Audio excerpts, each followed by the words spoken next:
আবারও ট্রেনে আগুন, এইবার গোলাপবাগে।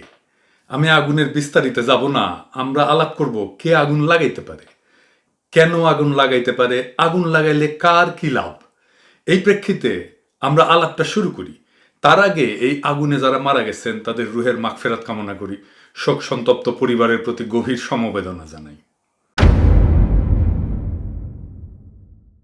এর আগেও আর একবার আগুন লাগছিল কয়েকদিন আগেই, আমরা জানি। তার আগের দিন বিপ্লব সরকার বারে বারে দরকার একটা চিঠি দিছিল মহাপরিচালক স্বাস্থ্য অধিদপ্তরকে, যেন হাসপাতাল আর অ্যাম্বুলেন্সকে অ্যালার্ট রাখা হয়। আমরা গেলে সেটা ভুলি নাই। এই আগুন লাগার আগে আজকে সকালে আমি যখন অফিসে যেতেছি তখন আমার একজন একটা খবরের লিঙ্ক পাঠাইলো যে এইটা, যে ফায়ার সার্ভিসের সব ছুটি বাতিল করা হয়েছে, ফায়ার সার্ভিসের কর্মীদের স্ট্যান্ড বাই রাখতে বলা হয়েছে। খবরটা পড়তে পড়তে মনের মধ্যে করলে একটা কু ডাক দিছিল, কিন্তু সেটা যে সত্যে পরিণত হবে তা আমি স্বপ্নেও ভাবি নাই। অফিস শেষ করে বাসায় ফিরতে ফিরতেই খবর পাইলাম গোপীবাগে ট্রেনে আগুন, 4 জন মারা গেছে। এই পর্যন্ত এই মর্মান্তিক দৃশ্যগুলা আমি আর বর্ণনা করতে চাই না, কিন্তু একটা প্যাটার্ন লক্ষ্য করতে পারতেছেন কি? ট্রেনগুলোতে আগুন দেওয়া হইতেছে ঢাকায় ঢোকার একটু আগে, ভয়ঙ্কর বিধ্বংসী আগুন যা খুব অল্প সময় ছড়াই যেতেছে। আর অগ্নিকাণ্ডটা হচ্ছে ঢাকা শহরের মধ্যে, ট্রেনটা জ্বলতেছে ঢাকা শহরের সীমানার মধ্যে। ট্রেনে আগুন জ্বলার যে ভয়াবহতা সেটা দ্রুতই একটা জাতীয় এবং আন্তর্জাতিক ইস্যু হয়ে উঠতেছে। আগুন লাগতেছে রাতের অন্ধকারে। তার মানে আমরা বুঝতে পারতেছি যে প্রত্যেকটা ট্রেনে আগুনের ঘটনার আগে একটা অ্যালার্ট সরকার জারি করতেছে, যেভাবেই হোক। এটা কাকতালীয় হইতেই পারে, কিন্তু আমরা আরো কিছু তথ্য এবং প্রমাণ দেখব যা আগুনের আগে আগে সতর্কতা দেওয়াটাকে কাকতালীয় বলে উড়াই দেওয়া যাইতেছে না। অনেকে কইতে পারেন আপনার মতো একজন তীব্র সরকার বিরোধী লোক যে কিনা হাসিনাকে দেখতে পারেন না, সে তো সব ঘটনায় হাসিনার দোষ দেখবেই। আমি এই সম্ভাবনার কথা মাথায় রাখাই আপনাদেরকে আরো কিছু তথ্য দিই, আপনারাই বিচার করবেন আসলে কে আগুন লাগাইতে পারে, আগুন লাগাইলে কার লাভ।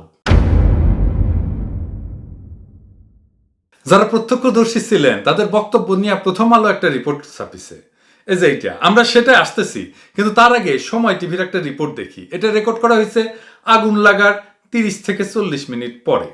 তারা বলতেছে যে পাওয়ার কার, মানে যেটা ট্রেনের জ্বালানি থাকে, সেটা তখনও আগুন লাগেনি।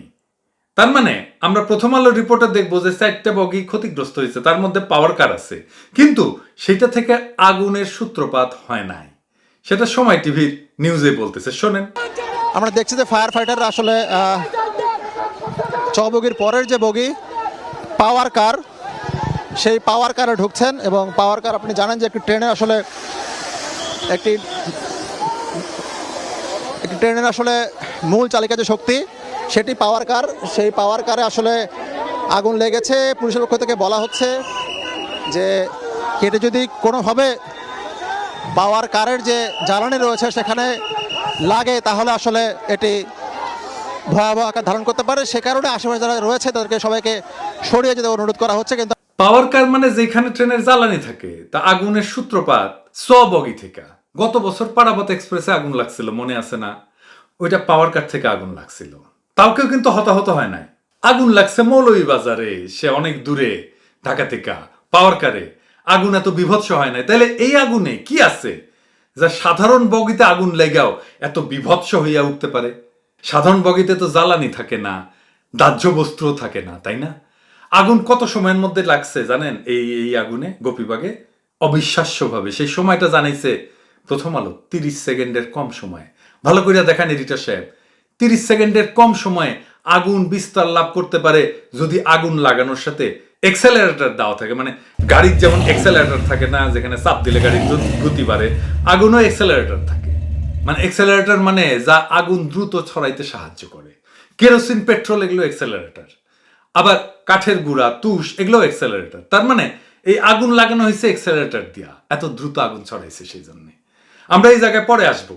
আমরা আবার আগুন লাগার প্রত্যক্ষদর্শীর বর্ণনায় যাই। সে কইতেছে আগুন লাগার সাথে সাথে বিস্ফোরণ হইতেছিল।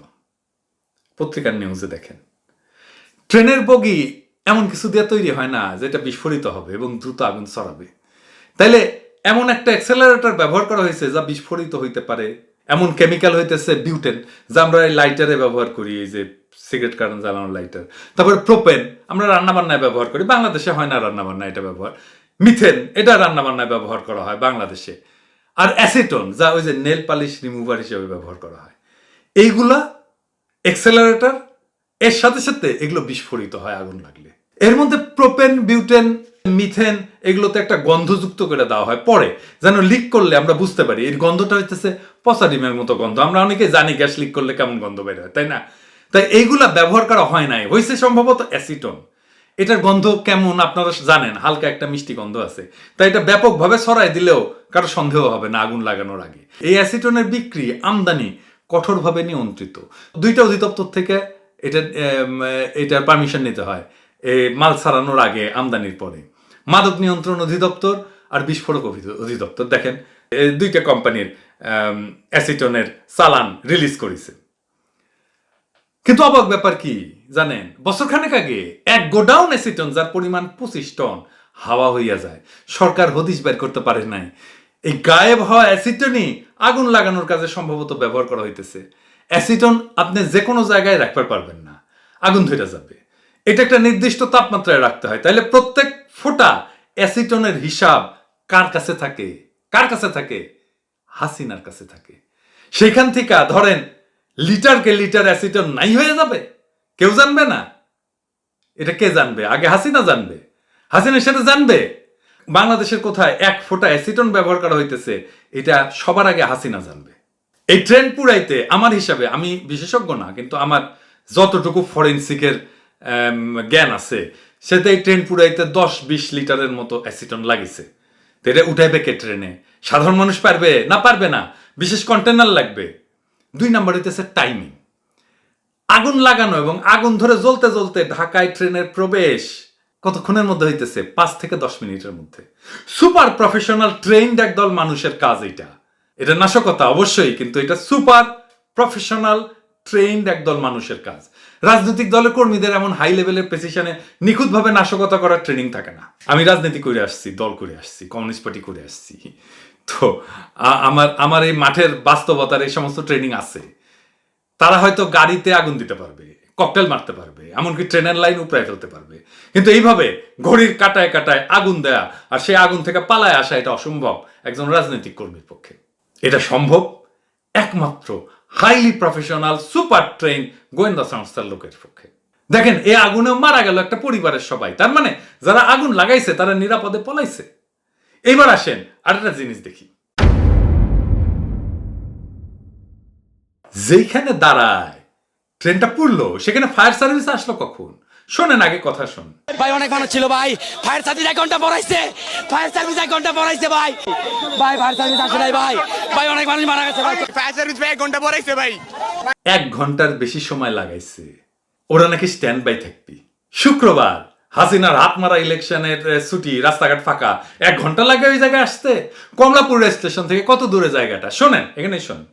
এখনো সময় আছে, একটা লোক আসতে বলেন, এই বগি খুলে দিলে আমরা ধাক্কা দেওয়া দিকে বাজাবো, বুঝছেন?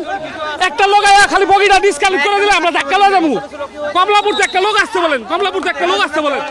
আমরা 1 ঘন্টা আগে দেখি রানিং ট্রেনের ওখান থেকে আসতেছে, দেখি মাঝখান দিয়ে আগুন। পরে আমরা সবাই হইচই করছি, হইচই করার পর দেখি যে ট্রেন এখানে থামছে, ঠিক আছে? পরে যে ব্যাপার সে নামছে, ঠিক আছে? কিন্তু ভাই সবচেয়ে বড় ব্যাপার কি, এখান থেকে কিন্তু কমলাপুর বেশি দূর নয়, 2-3 মিনিটের রাস্তা। একটা লোক আইসে যদি এখান থেকে বগিটা ছুটা দিত না, আমরা সবাই পিছিয়ে ধাক্কা দিয়ে দিতাম, তাহলে মাত্র 2টা বগি পুড়তো, ঠিক আছে? কতগুলো বগি পুড়তেছে দেখেন। কমলাপুরের মানুষ এখন পর্যন্ত আসে নাই। 2 থেকে 3 মিনিটের রাস্তা।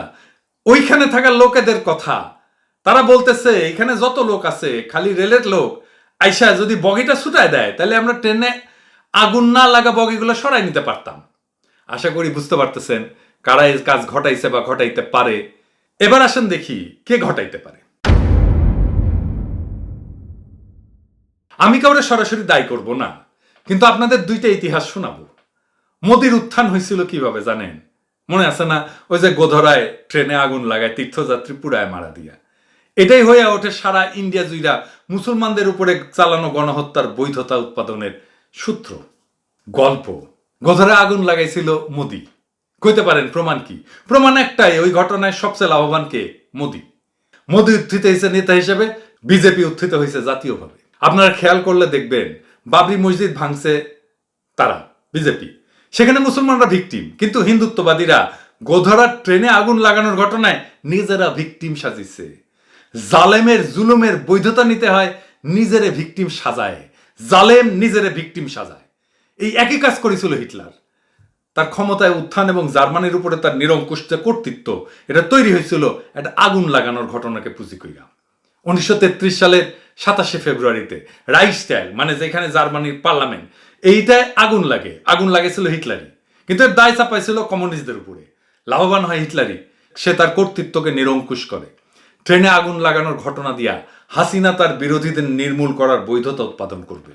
আর সে তো বলছেই তার নৌকা নূনবীর নৌকার সাথে তুলনীয়। হাসিনার নৌকায় যারা উঠবে না তারা নিশ্চিহ্ন হইয়া যাবে।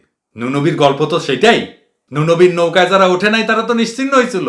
হাসিনার নৌকায় যারা উঠবে না তাদেরকেও হাসিনা নিশ্চিহ্ন কইরা দেবে। তাই তার দরকার জল জল করে জ্বলতে থাকা ট্রেন, যার ভিতরে পুড়তে থাকা মানুষদের দেখবে জনগণ। হাসিনার ধান্দা ছিল এই দেখায় সে বিরোধীদেরকে নির্মূল করার বৈধতা পাবে। কিন্তু ডাইনি হাসিনা জানে না তার শয়তানি ধরার লোক বাংলাদেশে নিঃশেষ হইয়া যায় নাই। ট্রেনে আগুন যারা লাগাইছে, এইভাবে মানুষ যারা পুড়াইছে, খোদা তাআলা যেন তাদের ইহজগতে এমন যন্ত্রণাদায়ক মৃত্যুই দেন।